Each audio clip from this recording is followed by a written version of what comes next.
Radhe Radhe. Welcome to my YouTube channel Abhinav technical classes by MS Yadav. पिछले video हम लोगों ने अल्टरनेटर के MCQ क्वेश्चन किए थे, जिसमें 3 पार्ट हैं, पार्ट 1, पार्ट 2, पार्ट 3। ये बहुत ही इम्पोर्टेंट क्वेश्चन है। तो आप लोगों ने अगर उस वीडियो को नहीं देखा हो तो उस चैनल पे जाके अल्टरनेटर के MCQ क्वेश्चन सर्च करके आप देख सकते हैं। इस वीडियो के लास्ट में उसका डिस्क्रिप्शन में लिंक भी दे देंगे, आप वहाँ से भी देख सकते हैं। आगे आज हम लोग बहुत इम्पोर्टेंट क्वेश्चन हम सेलेक्ट कर किए हैं आज DC मोटर के। DC मोटर के मोस्ट इम्पॉर्टेंट क्वेश्चन है और जिनमें अक्सर कन्फ्यूजन रहता है, डाउट रहता है कि आंसर कौन सा सही होगा। ऐसे क्वेश्चन सेलेक्ट करके आज हम बताने वाले हैं DC मोटर के। तो इस वीडियो को लास्ट तक ज़रूर देखें, बहुत ही इम्पोर्टेंट क्वेश्चन है। आपके बहुत सारे एग्ज़ाम में ये आपकी बहुत हेल्प करने वाले हैं। अभी UP आर्विनल का एग्ज़ाम है, उसको देखते हुए आज क्वेश्चन बनाए हैं हमने DC मोटर के। तो शुरू करते हैं। आगे हम देखेंगे क्वेश्चन DC मोटर के क्वेश्चन है, निम्नलिखित में से किसे चालू करने के लिए फेस प्लेट स्टार्टर का प्रयोग किया जाता है। ऑप्शन पहला इंडक्शन मोटर, दूसरा यूनिवर्सल मोटर, तीसरा सिंक्रोनस मोटर और चौथा श्रेणी मोटर। श्रेणी मोटर मतलब सीरीज मोटर। तो सबसे बड़ी इम्पॉर्टेंट बात आती है कि फेस प्लेट स्टार्टर क्या है। ये लोग इसका नाम नहीं सुने होते हैं कि फेस प्लेट स्टार्टर क्या होता है। तो फेस प्लेट स्टार्टर का पूछा गया किस मोटर को चलाने के लिए। तो जब आप इसको नाम नहीं सुने होते हैं तो आंसर देना बहुत ज़्यादा प्रॉब्लम का रहता है। तो जैसे मान लिया जाए, हमने कहा कि एक 2 पॉइंट स्टार्टर होता है, एक 3 पॉइंट होता है। DC स्टार्टर है, ये 4 पॉइंट स्टार्टर है। तो यहाँ पर जो फेस प्लेट स्टार्टर है उसे 2 पॉइंट स्टार्टर ही कहा जाता है, यानी 2 पॉइंट स्टार्टर को ही फेस प्लेट स्टार्टर कहा जाता है। अगर इस बात को हम कंफर्म हो कि 2 पॉइंट स्टार्टर ही हमारा फेस प्लेट स्टार्टर है तो आंसर देने में कोई कन्फ्यूजन नहीं रहेगा। तो उम्मीद करते हैं बात आप लोगों को समझ में आ गई होगी कि फेस प्लेट स्टार्टर का उपयोग कहाँ किया जाता है। तो श्रेणी मोटर यानी सीरीज मोटर को चालू करने के लिए। क्योंकि जो फेस प्लेट स्टार्टर है इसे 2 पॉइंट स्टार्टर भी कहा जाता है और ये सबको पता है कि 2 पॉइंट स्टार्टर का जो यूज होता है वो कहाँ किया जाता है, सीरीज मोटर के लिए। अब नेक्स्ट है, बहुत इंपॉर्टेंट क्वेश्चन है, मोस्ट इंपॉर्टेंट क्वेश्चन है, कई बार एग्जाम में आया है। पंचिंग मशीन के लिए उपयोग की जाने वाली मोटर पर डैश डैश दिया जाता है। ये तो पहला क्वेश्चन है। इसी में एक दूसरा क्वेश्चन और होता है, वो यहाँ नोट नहीं है लेकिन सुन लो। पंचिंग मशीन के लिए किस मोटर का उपयोग किया जाता है। पंचिंग मशीन के लिए किस मोटर का उपयोग किया जाता है, ये भी बहुत इंपॉर्टेंट क्वेश्चन है। तो पंचिंग मशीन के लिए जो मोटर यूज होती है वो कम्युलेटिव कंपाउंड मोटर होती है। कम्युलेटिव कंपाउंड मोटर का इस्तेमाल किया जाता है पंचिंग मशीन के लिए, केवल कंपाउंड भी कह सकते हैं। अब तो ये क्वेश्चन इसमें था नहीं जो उसका आंसर हो गया। पंचिंग मशीन के लिए मोटर की अगर बात करेगा तो कम्युलेटिव कंपाउंड, लेकिन यहाँ पर जो क्वेश्चन है पंचिंग मशीन के लिए उपयोग किए जाने वाली मोटर पर डैश डैश दिया जाता है। कह रहा है सतत आंशिक लोड दिया जाता है, बहुत कम लोड दिया जाता है। सतत पूर्ण लोड दिया जाता है, पूरा लोड दिया जाता है। नो लोड पे चलाई जाती है, अनिरंतर लोड दिया जाता है। अब ये बड़ा कन्फ्यूजन है कि ये मोटर तो ठीक है, कंपाउंड लगा दी, लेकिन इसमें लोड किस तरह का रहेगा। सतत, कंटिन्यू, आंशिक लोड रहेगा, कंटिन्यू पूर्ण लोड रहेगा, नो लोड रहेगा, निरंतर लोड रहेगा। तो जब लोड घटता बढ़ता है उस समय हम कंपाउंड मोटर का इस्तेमाल करते हैं। तो यहाँ पर आंसर क्या सही हो जाएगा, अनिरंतर लोड। जब लोड क्या हो, अनिरंतर हो, चेंज हो, उसे कहते हैं अनिरंतर लोड। इसके लिए मोटर कौन सी, कम्युलेटिव कंपाउंड मोटर। तो बात समझ में आ गई। अगर मोटर का क्वेश्चन पूछा जाए कौन सी मोटर, तो कम्युलेटिव कंपाउंड, और लोड कैसा रहेगा, अनिरंतर लोड। नेक्स्ट क्वेश्चन है, किसी 6 पोल DC मशीन में 90 यांत्रिक अंश विद्युतीय अंशों के संगत होते हैं। बहुत इंपॉर्टेंट क्वेश्चन है। 6 पोल DC मशीन में 90 डिग्री यांत्रिक अंश यानी 90 यांत्रिक अंश विद्युतीय अंशों के संगत होते हैं। पोल है 6 और 90 डिग्री मैकेनिकल अगर घुमाया जाए तो कितने डिग्री इलेक्ट्रिकल तैयार होते हैं, ये क्वेश्चन पूछा गया है यहाँ से। ये जो क्वेश्चन था हमारा, किसी 6 पोल DC मशीन में 90 डिग्री यांत्रिक अंश विद्युतीय अंशों के संगत होते हैं, अगर 90 डिग्री मैकेनिकल है, 6 पोल हैं, तो कितने डिग्री इलेक्ट्रिकल होगा। तो एक फार्मूला होता है वो देख लें, 360 डिग्री मैकेनिकल बराबर P/2 360 डिग्री इलेक्ट्रिकल के, ये एक फार्मूला रहता है 360 डिग्री, यानी इसको कह सकते हैं एक चक्कर मैकेनिकल बराबर P/2 एक चक्कर इलेक्ट्रिकल के। तो यहाँ पर मैकेनिकल कितने चक्कर हैं, 90 डिग्री मैकेनिकल है, पोल की संख्या क्या है 6, तो P की जगह 6 रख दिया 2। अब यहाँ पर कितना हो जाएगा, इंटू 90 इलेक्ट्रिकल, जितना यहाँ लेंगे वो वैल्यू यहाँ रख लेंगे। अगर यहाँ 360 ले रहे हैं तो 360, यहाँ 1 ले रहे हैं तो यहाँ 1, यहाँ 10 ले रहे हैं तो यहाँ 10। तो अब होना क्या है हमारा, ये किसके बराबर होगा, 90 डिग्री मैकेनिकल कितने इलेक्ट्रिकल के बराबर होगा। तो इसका इसमें कर दिया 3 इंटू 90 डिग्री इलेक्ट्रिकल, तो 90 डिग्री मैकेनिकल बराबर ये हो जाएगा 270 डिग्री इलेक्ट्रिकल। तो इसका आंसर कितना हो जाएगा, 270 डिग्री इलेक्ट्रिकल। इसमें ऑप्शन देख लें कौन सा है, बी ऑप्शन। बात समझ में आ गई। इसमें किसी भी जगह पर, अब जैसे यहाँ पर पोल की संख्या 6 दे रहा है, पोल की संख्या 4 होता तो 4/2 कर देते, पोल की संख्या 8 होती तो 8/2 कर देते। जितने डिग्री मैकेनिकल लेंगे उतनी डिग्री इलेक्ट्रिकल का मान रख देंगे और पोल की संख्या रख देंगे। तो ये फार्मूला लगा दो तो किसी भी जगह पे आंसर निकल आता है। ये बहुत इंपॉर्टेंट, यहाँ से एक क्वेश्चन सभी एग्जामों में पक्का पूछा जाता है, इसलिए इसको अच्छी तरह समझ ले। 360 डिग्री मैकेनिकल बराबर P/2 360 डिग्री इलेक्ट्रिकल। उम्मीद करते हैं ये आपको समझ में आ गया होगा। अगर किसी को कोई डाउट है तो प्लीज़ कमेंट करके ज़रूर बताएं। नेक्स्ट क्वेश्चन है, यदि डीसी मोटर का फ्लक्स शून्य होने का प्रयत्न करता है तथा मोटर स्पीड, तो जब डीसी मोटर का फ्लक्स शून्य होने का प्रयास करता है तब डीसी मोटर की स्पीड क्या होगी। तो जब हम किसी मोटर में कहते हैं, जब हमारा फार्मूला रहता है वो क्या रहता है, फार्मूला रहता है N डायगोनली प्रोपोर्शनल EB/5। अब जब किसी का फ्लक्स कम होगा तो गति क्या हो जाएगी, बढ़ जाएगी। फ्लक्स शून्य हो जाएगा तो गति क्या हो जाती है, अनंत हो जाती है। तो यहीं पे इसको देख लें, यदि डीसी मोटर का फ्लक्स शून्य होने का प्रयत्न करता है या प्रयास करता है तथा मोटर की स्पीड क्या होगी, तो मोटर की स्पीड अनंत होने की प्रवृत्ति होगी। मोटर में स्पीड में क्या आ जाएगी, जब फ्लक्स शून्य हो जाएगा तो मोटर की स्पीड क्या हो जाएगी, अनंत होने का प्रयत्न करेगी, अनंत होने की प्रवृत्ति रखेगी, नेचर रखेगी। बात समझ में आ गई होगी। नेक्स्ट है हमारा, एक DC shunt motor 250 volt supply 20 ampere armature धारा लेती है। एक DC shunt motor 250 volt supply पर 20 एम्पीयर आर्मेचर धारा लेती है। यदि आर्मेचर प्रतिरोध 0.5 हो तो काउंटर ईएमएफ का मान क्या होगा। अब काउंटर ईएमएफ जो होता है उसे हम कहते हैं बैक ईएमएफ। काउंटर ईएमएफ को क्या कहते हैं, बैक ईएमएफ। तो यहाँ बैक ईएमएफ का मान पूछा गया है और कुछ वैल्यू दी गई है। तो देखेंगे इसमें हमें V दिया गया है, फार्मूला था V - EB/IA × RA। तो EB बराबर V - IA × RA। तो EB हमें ज्ञात करना है, EB का मान ज्ञात करना है। V का मान कितना दिया गया है, 250 वोल्ट, तो वोल्टेज है 250 वोल्ट, माइनस IA का मान दिया गया है 20 एम्पियर, कितना दिया गया है 20, और RA दिया गया है 0.5 ओम। आर्मेचर प्रतिरोध जो दिया गया है 0.5 ओम दिया गया है। तो यहाँ पर क्या कर देंगे, इंटू 0.5 ओम, तब यहाँ से आंसर निकल आएगा। EB बराबर ये है 250 माइनस ये हो जाएगा, इसका इसमें गुणा कर देंगे तो हो जाएगा 0.10, 10 0।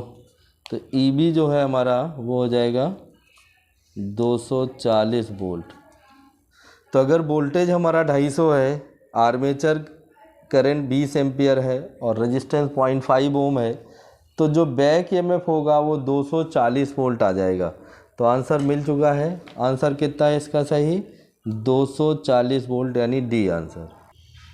नेक्स्ट क्वेश्चन है, एक 220 वोल्ट डीसी मोटर 5 मैट्रिक 800 शक्ति सप्लाई पर कार्य कर रही है। यदि मोटर की दक्षता 0.95 है तब धारा होगी। ये बड़ा अच्छा क्वेश्चन है। इसमें इफ़िशियंसी दी गई है और वोल्टेज दिया गया है और मोटर की शक्ति दी गई है। तो क्या पूछ रहा है? करंट पूछ रहा है। तो देखेंगे, एक 220 वोल्ट डीसी जनरेटर है, 5 800 शक्ति को सब पावर दे रहा है। यदि मोटर की दक्षता 95% हो तो धारा कितनी होगी? तो सीधे ही हम फार्मूला लगा देंगे। सबसे पहले तो हमारा फार्मूला होता है, फार्मूला जो होता है P बराबर VI, सबने पढ़ा हुआ है। हमें ज्ञात क्या करना है, ये पता करना है। करंट पूछ रहा है, तो I बराबर P/V। अब P हमारे पास कहाँ से है? 5 HP की थी, तो 5, और वो भी दे रहा है मैट्रिक, तो मैट्रिक में होता है 735.5, और ब्रिटिश की बात करें तो 746 होता है। तो ये पावर हो गई 5 HP थी। देखेंगे 5 मैट्रिक 800 शक्ति है, तो इसे वाट में बदलने के लिए 735.5 का गुणा कर दिया, और वोल्टेज हमारा कितना है? 220, तो 220 से भाग कर दिया। जब आप इसको हल करेंगे तो जो हमारा आंसर आएगा, अच्छा एक और इसमें चीज़ है, इसी इफ़िशियंसी भी दे रहा है कि दक्षता 95%, तो 95% दक्षता है, तो इंटू 95 इंटू 100 हम ये भी करेंगे इसमें। तो 735.5 ये था हमारा, वाट में बदलने के लिए 220 वोल्टेज था, इफ़िशियंसी थी, तो 95 इंटू 100 कर दिया। जिसको हल करेंगे तो जो हमारा आंसर निकल के आ जाएगा वो 17.58 एम्पियर। इसको आप हल कर लेना, ये आंसर आएगा 17.58 एम्पियर। अब ये ऑप्शन हम इसमें मैच करने की कोशिश करेंगे कौन सा सही है। तो ये सही है हमारा, ये सी ऑप्शन। 17.6 है, यानी 660, और 17.58 मतलब 60 ही होता है, 6 ही होता है, तो आंसर सही हो जाएगा 17.6 एम्पियर। उम्मीद करते हैं बात समझ में आ गई होगी आप लोगों को। नेक्स्ट क्वेश्चन है, एक शंट मोटर में स्पीड कंट्रोल के लिए फील्ड रेगुलेटर लगाया गया है। मोटर पर एक स्थिर लोड के लिए रेगुलेटर के किस प्रतिरोध पर स्पीड न्यूनतम होगी? बहुत अच्छा क्वेश्चन है। एक शंट मोटर में स्पीड कंट्रोल के लिए फील्ड रेगुलेटर लगाया गया है, फील्ड में एक रेगुलेटर लगाया गया है। मोटर पर एक स्थिर लोड के लिए, लोड मोटर का कैसा है? स्थिर है। मोटर में लोड कैसा है? स्थिर है। स्थिर लोड के लिए रेगुलेटर के किस प्रतिरोध पर स्पीड क्या होगी? न्यूनतम होगी। यानी रेजिस्टेंस, कौन सा रेजिस्टेंस की वैल्यू हो जिससे स्पीड क्या रहे? कम रहे। ये क्वेश्चन पूछा गया है। तो बहुत मोस्ट इम्पॉर्टेंट क्वेश्चन है, बहुत ज़्यादा इम्पॉर्टेंट है, और इसमें 90% लोग गलत आंसर देते हैं। ये मोस्ट इम्पॉर्टेंट क्वेश्चन है, तो ध्यान से समझेंगे। अभी आप अगर आंसर सोच रहे होंगे तो पक्का गलत सोच रहे होंगे। तो आंसर क्या है? इसमें अनंत दे रहा है, शून्य दे रहा है, 100 ओम दे रहा है, उपरोक्त में 100 नहीं। तो ध्यान से समझेंगे, इसमें कह रहा है किस प्रतिरोध पर स्पीड क्या होगी? न्यूनतम। तो स्पीड कम तो होती नहीं है इस फ्लक्स कंट्रोल से। फ्लक्स कंट्रोल करने से स्पीड तो क्या है? बढ़ती है। तो सबसे कम स्पीड कब होगी? सबसे कम स्पीड उसकी सामान्य स्पीड होगी। जैसे मान लिया जाए 1000 आरपीएम की कोई मोटर है, और उसको हम कंट्रोल जब रेजिस्टेंस 0 लगाएं, यानी फील्ड कंट्रोल रेजिस्टेंस क्या है? 0, तो उस समय उसकी न्यूनतम स्पीड होगी। अगर उसमें ज़रा से भी रेजिस्टेंस ऐड कर देंगे हम फील्ड में, तो फ्लक्स घटेगा और स्पीड बढ़ जाएगी। तो बात समझ में आ गई। आंसर क्या रहेगा? बी, शून्य। बहुत इंपॉर्टेंट क्वेश्चन है आप लोगों के लिए, मोस्ट इंपॉर्टेंट क्वेश्चन है ये। जितने भी क्वेश्चन हैं बहुत अच्छे क्वेश्चन हमने सेलेक्ट किए हैं, तो इनको, इस वीडियो को अच्छी तरह देख के इन क्वेश्चनों को अपने पास नोट जरूर कर लें। ये बहुत फ़ायदा देंगे आपको एग्जामों में। अगला क्वेश्चन है, डीसी शंट मोटर में शून्य लोड तथा पूर्ण लोड पर स्पीड में अंतर लगभग होता है। बहुत अच्छा क्वेश्चन है। डीसी शंट मोटर में शून्य लोड, नो लोड और पूर्ण लोड, हम इसमें कहते क्या हैं कि नो लोड से फुल लोड तक, नो लोड से फुल लोड तक स्पीड क्या रहती है? लगभग नियत रहती है, लेकिन थोड़ा बहुत कुछ न कुछ अंतर होता है। तो वो अंतर कितना होता है? तो डीसी शंट मोटर में जो स्पीड में अंतर रहता है बहुत कम रहता है, उसको कितना माना जाता है? लगभग 5%। लगभग कितना माना जाता है? 5%। अब अगला क्वेश्चन है, स्विन बर्न मोटर में टेस्ट होते हैं। एक स्विन बर्न होता है, एक होम किन्सन परीक्षण होता है। तो इसमें दिया है स्विन बर्न टेस्ट पर प्रयुक्त नहीं किया जा सकता है। तो स्विन बर्न टेस्ट कहाँ पर प्रयोग नहीं किया जा सकता है? ऑप्शन कह रहा है सीरीज मोटर में, शंट मोटर में, कंपाउंड मोटर में, उपरोक्त में से कोई नहीं। ये क्वेश्चन है, लेकिन एक क्वेश्चन यहीं से और पूछा जाता है, स्विन बर्न टेस्ट कहाँ किया जाता है? नो लोड में किया जाता है, फुल लोड में किया जाता है? एक तो ये क्वेश्चन होता है। तो स्विन बर्न परीक्षण डीसी मोटर में किया जाता है नो लोड पर, और होम किन्सन परीक्षण होता है, होम किन्सन परीक्षण होता है वो फुल लोड पर किया जाता है, पूर्ण लोड पर किया जाता है। तो पहले तो ये अलग क्वेश्चन हो गए। अब इसका जो आंसर है कि स्विन बर्न टेस्ट पर प्रयुक्त नहीं किया जा सकता है, कहाँ पर नहीं किया जा सकता है? सीरीज, शंट, कंपाउंड मोटर और उपरोक्त में से। बात समझ में आ गई? तो सबसे पहले स्विन बर्न परीक्षण कहाँ किया जाता है? नो लोड पे। और किस मोटर में नहीं किया जाता है अगर क्वेश्चन पूछा जाए तो? सीरीज मोटर में नहीं किया जाता है, श्रेणी मोटर में नहीं किया जाता है। समझ। नेक्स्ट क्वेश्चन है, निम्न में से किस डीसी मोटर की गति में शून्य लोड से सामान्य लोड तक न्यूनतम कमी होती है या न्यूनतम परिवर्तन होता है? निम्न में से कौन सी ऐसी मोटर है जिसमें गति में शून्य, नो लोड से सामान्य लोड तक बहुत कम कमी आती है? तो वो मोटर होती है शंट मोटर। हम पहले भी पढ़ चुके हैं, लेकिन इसमें ऑप्शन कैसे दे रहा है? कम्यूटेटिंग पोल के साथ शंट मोटर, कम्यूटेटिंग पोल के साथ सीरीज मोटर।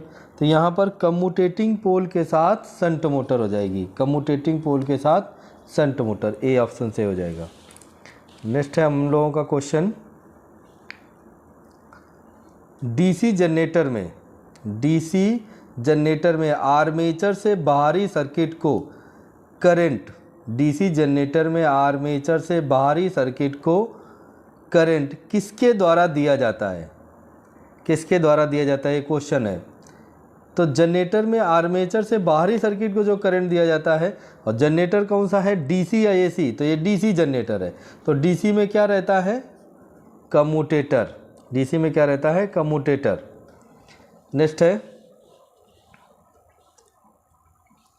यदि एक डीसी शंट मोटर को, यदि एक डीसी शंट मोटर को दी जाने वाली सप्लाई, यदि एक डीसी शंट मोटर को दी जाने वाली सप्लाई वोल्टेज आधी कर दी जाए और लोड टार्क को दुगना कर दिया जाए, तब मोटर में क्या परिवर्तन अनुभव किए जाएंगे? बहुत अच्छा क्वेश्चन है। यदि एक डीसी शंट मोटर को दी जाने वाली सप्लाई वोल्टेज आधी कर दी जाए और लोड टार्क, लोड को दुगना कर दिया जाए, यानी टार्क को दुगना कर दिया जाए, तब मोटर में क्या परिवर्तन अनुभव किए जाते हैं? बहुत इंपॉर्टेंट क्वेश्चन है ये। इसके ऑप्शन देखेंगे, क्या है ऑप्शन? कह रहा है स्पीड दुगनी हो जाएगी और आर्मेचर करंट आधी रह जाएगी। स्पीड समान रहेगी, स्पीड समान रहेगी और आर्मेचर करंट दुगनी होगी। स्पीड समान रहेगी और आर्मेचर करंट समान रहेगी। स्पीड आधी रहेगी और आर्मेचर करंट समान रहेगी। तो ये इसके 4 ऑप्शन दिए गए हैं। तो यहाँ पर ध्यान देंगे, इसमें 2 तरह के क्वेश्चन अलग अलग, कई बार कह देता है स्पीड आधी हो जाएगी और करंट दुगनी हो जाएगी या करंट 4 गुनी हो जाएगी। तो यहाँ पर जो ऑप्शन है, पहला ऑप्शन है स्पीड दुगनी हो जाएगी और आर्मेचर करंट आधी रह जाएगी। ध्यान से समझेंगे, स्पीड दुगनी और आर्मेचर करंट आधी, ये तो संभव ही नहीं है। आर्मेचर करंट कम हो जाएगा क्योंकि टार्क बढ़ रहा है। अब कह रहा है स्पीड समान रहेगी और आर्मेचर करंट जो हो जाएगी वो दुगनी हो जाएगी। स्पीड समान रहेगी और आर्मेचर करंट दुगनी होती है, ये भी संभव नहीं है। तो स्पीड समान रहेगी और आर्मेचर करंट का मान समान रहेगा। तो देखेंगे इस क्वेश्चन में थोड़ी सी गलती थी। आंसर इसका सही हो जाए, स्पीड समान रहेगी और आर्मेचर करंट का मान 4 गुना हो जाएगा। ये थोड़ा सा गलत हो रहा था इसमें, तो आंसर सही कर दिया हमने। आर्मेचर करंट का मान 4 गुना हो जाएगा। ये 4 गुना लिखा हुआ है, सी ऑप्शन है। स्पीड समान रहेगी और आर्मेचर करंट का मान 4 गुना हो जाएगा। नेक्स्ट है,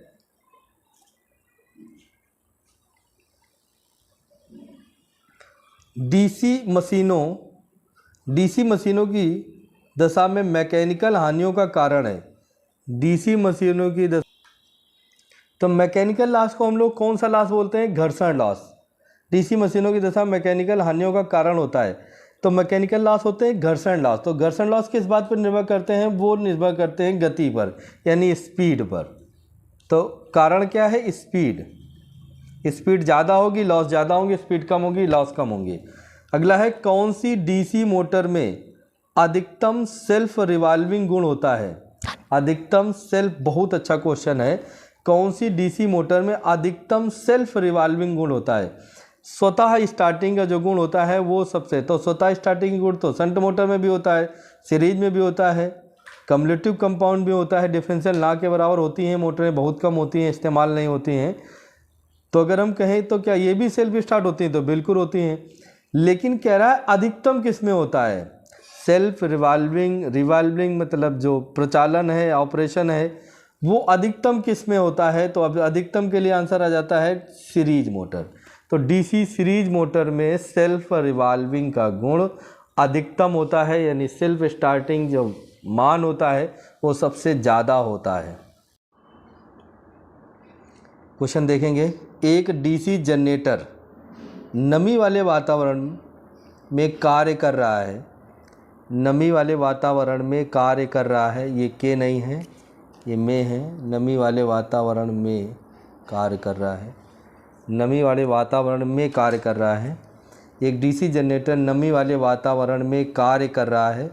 कम्यूटेटर पर कार्बन ब्रश अधिक घिसेगा, ये बहुत इंपॉर्टेंट क्वेश्चन है और 2 बार एग्जाम में आया हुआ है। कम्यूटेटर पर कार्बन ब्रश अधिक घिसेगा, कब अधिक घिसेगा या किस पर घिसेगा? तो पहला ऑप्शन कह रहा है पॉजिटिव टर्मिनल पर, दूसरा ऑप्शन कह रहा है निगेटिव टर्मिनल पर। तो एक पॉजिटिव कार्बन ब्रश होगा टर्मिनल, एक निगेटिव टर्मिनल, तो कहाँ पर ज़्यादा घिसेगा? पॉजिटिव निगेटिव पर। सी ऑप्शन कह रहा है निगेटिव पॉजिटिव दोनों टर्मिनल पर, और डी कह रहा है उपरोक्त में से किसी पर भी नहीं। बहुत इंपॉर्टेंट क्वेश्चन है।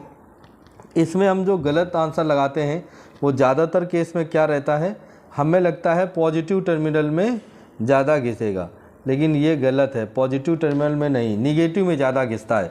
तो निगेटिव में क्यों ज़्यादा घिसता है, इस बात पे गौर करेंगे। निगेटिव में क्यों ज़्यादा घिसता है? तो निगेटिव में क्यों ज़्यादा घिसता है? क्योंकि नमी वाला वातावरण है। पॉजिटिव में करंट अधिक होती है तो पॉजिटिव में अधिक गर्मी हो जाएगी, जबकि निगेटिव में कम करंट होने के कारण गर्मी कम रहती है और ये नम रहता है, इसलिए निगेटिव टर्मिनल में ज़्यादा कार्बन ब्रश घिसता है। ये बहुत इंपॉर्टेंट क्वेश्चन है, बहुत लोगों को इसमें कन्फ्यूजन होगा। नेक्स्ट है हमारा, डीसी मोटर निम्न सिद्धांत पर कार्य करती है। तो डीसी मोटर निम्न सिद्धांत पर कार्य करती है, ये क्वेश्चन है। ऑप्शन है rotating magnetic field, pulsating magnetic field, magnetic field में कंडक्टर रखने पर, मैग्नेटिक फील्ड में करंट कैरिंग कंडक्टर रखने पर। बहुत इंपॉर्टेंट क्वेश्चन है, बहुत मोस्ट इंपॉर्टेंट है। सबसे पहले तो समझ ले डीसी मोटर का सिद्धांत क्या होता है। तो डीसी जो मोटर होती है वो इलेक्ट्रोमैग्नेटिक ड्रॉग, विद्युत चुंबकीय खिंचाव के सिद्धांत पर कार्य करती है। तो जो खिंचाव का सिद्धांत है वो कहता है यदि किसी चुंबकीय क्षेत्र में किसी धारावाही चालक को रख दिया जाए तो वहाँ पर एक खिंचाव बल का अनुभव होता है और वो मोटर घूर्णन करने लगती है। तो क्या कह रहा है, मैग्नेटिक फील्ड में किसको रख दिया जाए? धारावाही चालक। तो आंसर क्या हो जाएगा? मैग्नेटिक फील्ड में करंट कैरिंग कंडक्टर, धारावाही चालक को रख दिया जाए, तो आंसर सही हो जाएगा इसका डी। तो 16 क्वेश्चन नंबर का आंसर सही है डी। अगला है क्वेश्चन नंबर 17, डीसी मोटर के आर्मेचर पर स्लॉटें। डीसी मोटर का जो आर्मेचर होता है, ये भी बहुत मोस्ट इंपॉर्टेंट क्वेश्चन है। डीसी मोटर के आर्मेचर पर स्लॉटें टेढ़ी होती हैं, सीधी होती हैं, उल्टी होती हैं, ऊपर से में से कोई भी नहीं, उपरोक्त में से कोई भी नहीं या ऊपर में से कोई भी नहीं, ये आंसर है। तो पहला टेढ़ी, दूसरा सीधी, उल्टी। तो जो आर्मेचर होता है उसमें जो स्लॉट होती है वो हल्की तिरछी होती है, हल्की तिरछी होती है, जिसे कहते हैं टेढ़ी होती है। आंसर से हो जाएगा ये। क्वेश्चन नंबर 18 है, क्वेश्चन नंबर 18 है, जल युक्त तथा धूल भरे वातावरण में, जल युक्त तथा धूल भरे वातावरण में प्रयुक्त की जाने वाली मोटर का, ध्यान से देखेंगे, प्रयोग की जाने वाली मोटर का इनक्लोजर। इनक्लोजर समझते हैं क्या होता है? जो कवर, इनक्लोजर होता है बंद। तो इनक्लोजर, मोटर का इनक्लोजर कैसा होता है, ओपन टाइप होना चाहिए, जो टोटली इनक्लोज्ड फैन टाइप होना चाहिए, स्क्रीन प्रोटेक्टेड टाइप होना चाहिए, ड्रिप प्रूफ टाइप होना चाहिए। तो जहाँ पर धूल बहुत अधिक आती है, नमी है, वहाँ पर जो रहता है टोटली क्लोज्ड टाइप रहता है, जो फैन रहता है वो अंदर रहता है, इसी को इनक्लोजर टाइप बोलते हैं। तो टोटली इनक्लोज्ड फैन टाइप रहता है, बंद टाइप की होती हैं मोटरें, समझ गए। तो जलयुक्त और धूल भरे वातावरण में प्रयुक्त की जाने वाली मोटर कहती है enclosure, totally enclose fan type होती हैं। ये इसका आंसर सही है बी। क्वेश्चन नंबर 19 है motor, DC motor, question number 19 है डीसी मोटर की स्पीड के अधिक तथा अत्यंत सूक्ष्म, क्वेश्चन दिख रहा है आप लोगों को, डीसी मोटर की स्पीड के अधिक तथा अत्यंत सूक्ष्म कंट्रोल के लिए उपयुक्त विधि है। स्पीड के अधिक और अत्यंत सूक्ष्म कंट्रोल के लिए उपयुक्त विधि कौन सी है, ये क्वेश्चन पूछा गया है। अत्यंत सूक्ष्म कंट्रोल के लिए कौन सी विधि प्रयोग की जाती है, ये क्वेश्चन पूछा गया है। इसके ऑप्शन जो हैं वो ध्यान देंगे। ऑप्शन वोल्टेज कंट्रोल है, फ्लक्स कंट्रोल है, आर्मेचर कंट्रोल है और सभी है। तो क्वेश्चन आप लोगों को समझ में आया।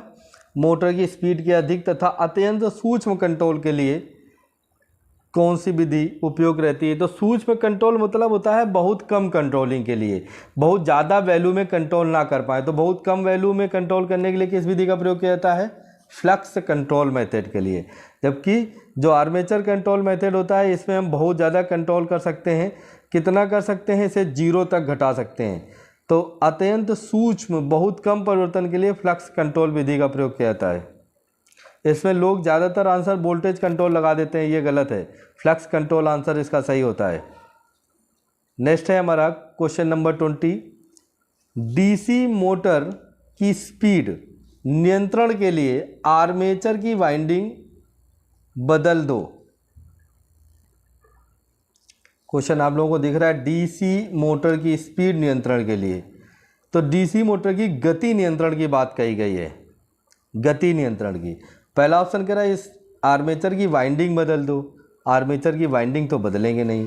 दूसरा, आर्मेचर के सीरीज में रेजिस्टेंस लगा दो। आर्मेचर के सीरीज में रेजिस्टेंस लगा दो, तो ये किया जा सकता है स्पीड कंट्रोल के लिए। फिर कह रहा है सप्लाई की वोल्टेज बदलते रहो, सप्लाई की वोल्टेज में बदलाव कर दो, ये भी संभव है। सप्लाई फ्रिक्वेंसी बदल दो, तो मोटर डीसी है इसलिए सप्लाई वाली बात नहीं आएगी। लेकिन इसमें 2 आंसर सही दिख रहे हैं, एक बी और सी। आर्मेचर के सीरीज में रेजिस्टेंस लगा दो और सप्लाई वोल्टेज को बदलते रहो। तो 2 ऑप्शन दोनों ही सही है, बी और सी। बी और बी सही है, बी भी सही कंट्रोल कर सकते हैं सी से। तब बात ये आती है कि बी या सी में से कौन सा, तो इंपॉर्टेंट बात क्या है कि कौन सा सही करेंगे, बी और सी में कौन सा सही करेंगे। आंसर दोनों ही सही है, बी भी सही है और सी भी सही है। तो ज़्यादातर हम किस में प्रयोग करते हैं, आर्मेचर कंट्रोल। आर्मेचर के सीरीज में रेजिस्टेंस लगा के कंट्रोल करते हैं। तो आर्मेचर में रेजिस्टेंस डाल देंगे जिससे आर्मेचर में बैक एमएफ घट जाएगा और स्पीड कम हो जाएगी। तो आर्मेचर के सीरीज में रेजिस्टेंस डाल दें, तो ये आंसर सबसे बेस्ट रहता है। लेकिन संभव ये भी है सप्लाई वोल्टेज को बदलने से भी हम गति में नियंत्रण कर सकते हैं। तो आप लोगों को ये वीडियो कैसा लगा प्लीज़ कमेंट करके ज़रूर बताना, और वीडियो देखने के बाद लाइक कर दिया करें और इसे ज़्यादा से ज़्यादा शेयर करते रहें, क्योंकि हम आपसे केवल एक ही उम्मीद करते हैं। इस समय आप लोग देख रहे हैं गर्मी बहुत ज़्यादा है, और इस गर्मी में आप लोगों के लिए क्वेश्चन नोट करने के बाद आपको वीडियो बनाना, वीडियो बनाने के लिए अपलोड करना, बहुत ज़्यादा मेहनत करनी पड़ती है। तो प्लीज़ इसे शेयर ज़्यादा से ज़्यादा करें कि अगर हम मेहनत कर रहे हैं तो ये जिसको ज़्यादा से ज़्यादा जितने लोगों को इसको फ़ायदा मिल जाए वही हमारे लिए बेहतर रहेगा। इसके ज़्यादा से ज़्यादा जब लोग इसमें फ़ायदा पाएंगे तो हमें अच्छा लगेगा कि हमारे वीडियो से बहुत सारे लोगों को फ़ायदा मिला है। तो प्लीज़ इसे देखने के बाद में लाइक करें और शेयर ज़रूर किया करें। और अगर चैनल को सब्सक्राइब नहीं किया है तो चैनल को सब्सक्राइब कर दें, ऑल नोटिफिकेशन को ऑन कर लें। इसमें डेली कुछ ना कुछ ज़रूर डाला जाएगा। Thank you.